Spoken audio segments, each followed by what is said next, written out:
आइए सुनते हैं ऑडियो के द्वारा राम नाम की महिमा, जिसे सुनकर मन प्रफुल्लित भाव से भर जाता है। जय श्री राम। श्री वैष्णवेभ्यो नमो नमः।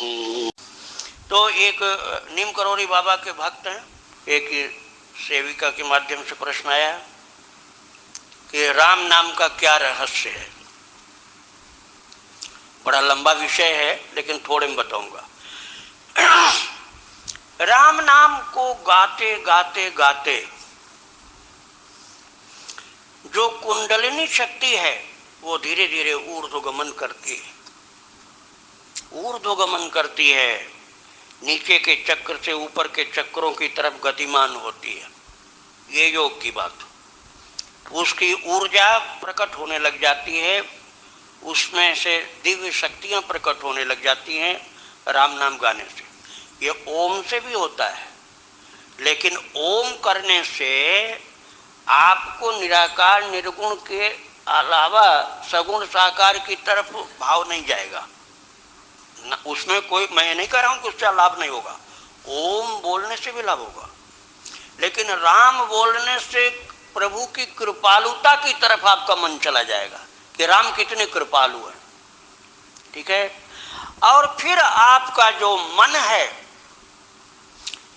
कॉन्शियस माइंड जो जागृत है हमेशा प्रैक्टिकल लाइफ में, वो कॉन्शियस माइंड है, उसमें आपके अभ्यास से प्रवेश करेगा राम नाम।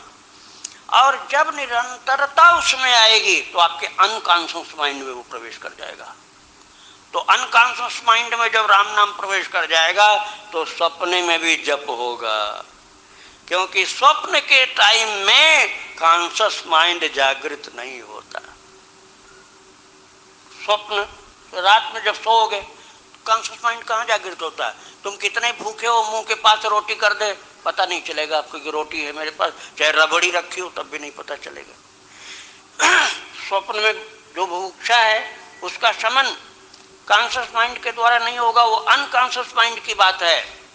तो अनकॉन्शियस माइंड में जब प्रवेश कर जाएगा राम नाम का जप, तो आप सोते समय भी जप करोगे। और मैंने ऐसे भक्त का दर्शन किया है, प्रत्यक्ष किया है, कि वो सो रहे थे घनघोर निद्रा में, स्वप्न नहीं देख रहे थे, और राम राम राम मुंह से बोल रहे थे, होठ चल रहा था, और जगने पर वो बताया कि मैं तो गहरी नींद में सो रहा था, मुझे नहीं कुछ पता। तो अनकॉन्शियस माइंड में प्रवेश कर गया हो। और महाराज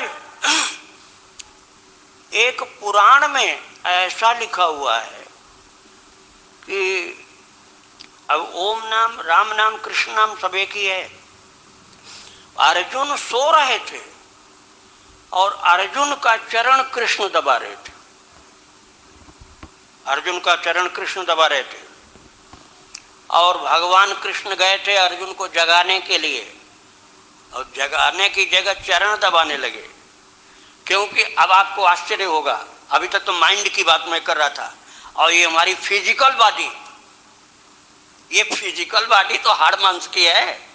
थोड़े दिन बाद चाहे खोद के गाड़ दोगे, चाहे जला दोगे, और लावारिस पड़ी रही तो कीड़ा खा जाएंगे, कुत्ता खाएगा, चूहा और कौआ, गीद, ये सब खाएंगे। फिजिकल बॉडी, इसके रोम रोम से कृष्ण कृष्ण आवाज आ रही थी अर्जुन के, और कन्हैया बैठ के चरण दबाने लगे। महाराज फिर रुक्मिणी जी आई देखने के लिए कि लौट के आई नहीं, अर्जुन को जगाने गए थे द्वारकाधीश, सो निकल के ही नहीं आए, क्या बात हो गई। रुक्मिणी जी वहाँ द्वार पर पार्वती और शंकर जी को खड़ा करके आई थी कि भगवान अभी अर्जुन के पास गए हैं, मैं बुला के लाती हूँ।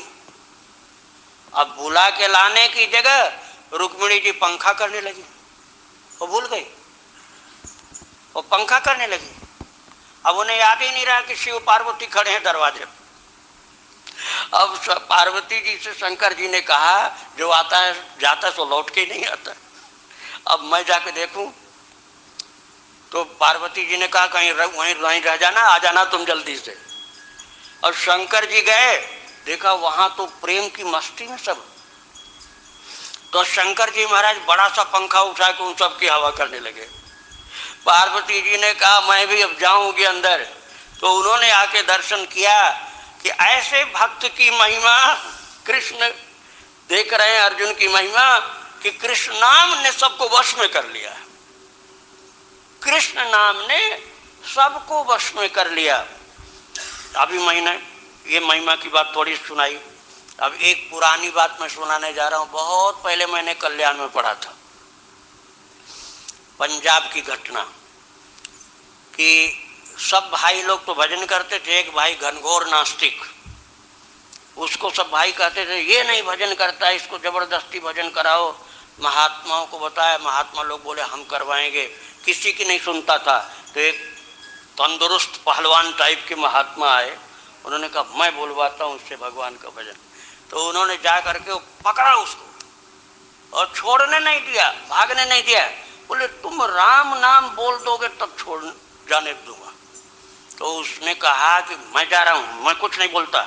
ऐसे कस के पटका उसको कि बोला हटो, मैं कोई राम नाम नहीं बोलता, मैं जा रहा हूँ।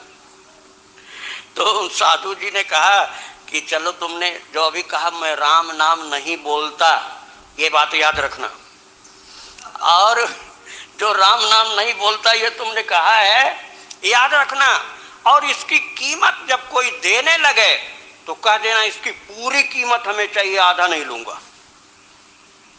और महाराज जब वो मरा वो आदमी, और चित्रगुप्त से यमराज ने पूछा इसने कोई कभी लाभ पुण्य किया है, कोई अच्छा कर्म किया है? चित्रगुप्त ने कहा महाराज एक बार जबरदस्ती दबाए जाने पर बोला था राम नाम, वैसे नहीं बोला था, और जबरदस्ती जान छुड़ाने के लिए बोला था। तो बोले तो फिर इसका पुण्य क्या है, तुम्हारे बही खाता में निकालो। बोले मेरे पास तो नहीं।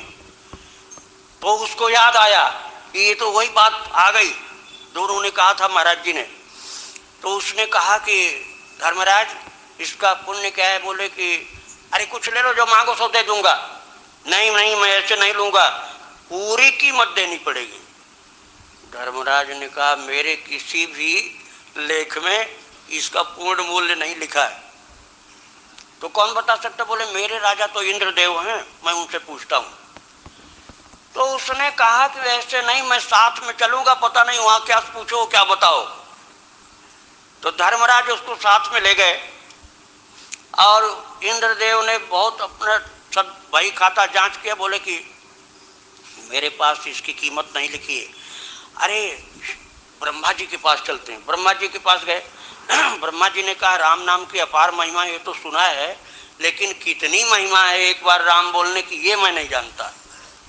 हाँ शंकर जी तुम पुनि रात राम राम दिन राती, सादर जपऊ अनंग राती। राम राम शंकर जी जब से रहते हैं, उन्हीं से चल के पूछा जाए। तो अब धर्मराज इंद्रदेव और ब्रह्मा से ने जब कहा तो बोले कि सब साथ में चलते हैं। शंकर जी के पास गए। शंकर जी ने कहा मैं कभी कीमत नहीं सोचता हूँ, रात दिन भजन करता हूँ। तो महाराज ये कह रहा है कि पूरी कीमत चाहिए, फिर क्या दें इसको? बोले ये तो मैं नहीं बता पाऊंगा कि पूरी कीमत क्या है, अब जिसका नाम है उसी के पास चलते हैं।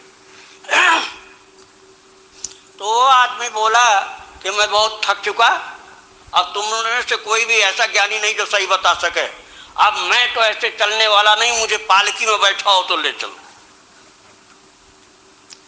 तो महाराज पालकी में वो बैठा, और धर्मराज एक तरफ, और एक तरफ फिर इंद्रदेव, एक तरफ शंकर जी, एक तरफ ब्रह्मा जी, 4 लोग लगे पालकी ढोने वाले, और चारों लेकर के वैकुंठाधिपति के पास पहुंचे।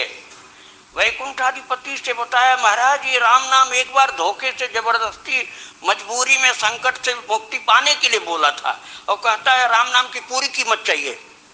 तो पूरी कीमत क्या होती है? वैकुंठाधिपति भगवान ने कहा कि इसको पहले मेरी गोद में बैठा दो, फिर विचार करेंगे। इसको काहे के टांगे हो, कंधे पर तुम लोग थक रहे हो लादे लादे। तो उसको उठा करके पालकी में से भगवान वैकुंठाधिपति नारायण की गोद में बैठाया। शंकर जी बोले प्रभु भजन में बाधा पड़ रही, पार्वती इंतजार कर रही होगी। ब्रह्मा जी ने कहा वहाँ इंतजार कर रहे हैं ब्रह्माणी जी। धर्मराज ने कहा चित्रगुप्त इंतजार कर रहा होगा। इंद्रदेव ने कहा हमारे स्वर्ग में सब लोग परेशान हो गए, हमें तो जल्दी जाना, आप पुण्य बताओ कितना होता है इसका। तो भगवान नारायण ने कहा अब मेरी गोद में बैठ गया, तुम लोग जाओ। अरे महाराज कुछ तो बताइए। अब बताऊं क्या, जिसने अनजान में भी एक बार राम नाम लिया है वो परिणाम में मेरी गोद में पहुंच गया, इससे ज्यादा क्या बताऊं। उस व्यक्ति के मन में ये बात हमेशा रहती थी कि मुझे राम नाम का मूल्य प्राप्त करना होगा, तो इस बहाने वो राम नाम को याद करता रहता था। और जप करना अथवा याद करना दोनों ही समानार्थक होते हैं।